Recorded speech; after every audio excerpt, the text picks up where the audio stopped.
Tingnan mo, mami, yung buko. Ang tsaka. Oh, ano bang gusto mong gawin ngayon? Pengi ako, mami. Pupunta akong salon. Ano, wala nga tayong pera. Alam mo naman yung budget natin, iniipit-ipit ko lang. Okay lang yan, mami. Huwag na tayong kumain. Magpa-Brazilian hair na lang ako. Yan na lang yung pera ko. Mami, yung Brazilian hair, yung nakita ko dun sa may salon, 1,700. O, 850. Tapos yung pamasahe, mami, 100. Ano ka ba, baby girl? Alam mo, wala na akong pera. Mami, dagdagan mo na to. Naiinis na ako, ha? Animal!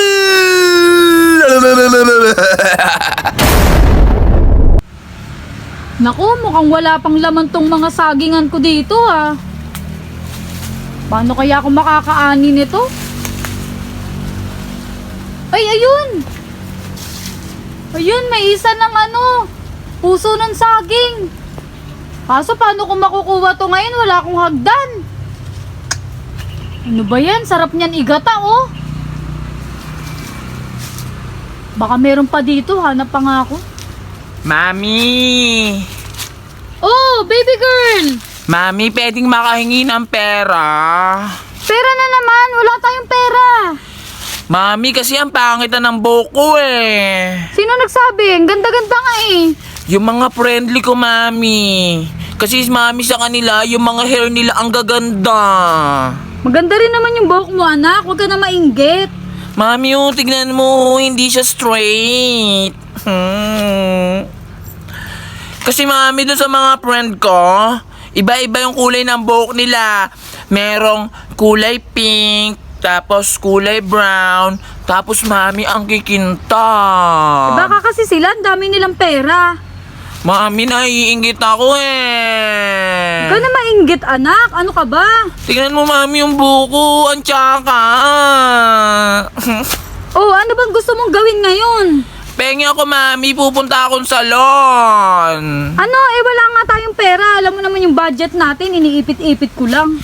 Okay lang yan, mami. Huwag na tayong kumain. Magpa-Brazilian hair na lang ako. Ano ka ba, baby girl? Sige ka, mami. Hindi na ako mag-aaral. Ay, grabe ka talaga, pati pag-aaral mo, ha? Minsan na nga lang ako, mami, mag-request sa'yo eh. Tapos hindi mo pa ako mapagbigyan. Talaga tong bata na to. Oh, eto. Baka kasya na yan. Mami, 350. Kulang to. Ano ka ba? Pambili nga natin ng ulam yan. Binigay ko na lang sa'yo eh. Hayain mo na, mami. Next week na lang tayo mag-ulam. Okay na yan. Sabi mo sa salon doon, utangin na lang muna. Mami, ang importante, maganda yung buhok ng baby girl mo. Yun nga eh, gusto kong maging maganda yung buhok mo kaso wala tayong pera. Mami, dagdagan mo to. Talaga to si baby girl. Mami, papayag ka ba yung mga friend ko ang gaganda ng buhok? Tapos ako ang pangit. Siyempre hindi. Kaso Oh. wala nga tayong pera eh. Kaya pumayag ka na. Meron ka diyang pera, mami. Tinatago mo lang eh.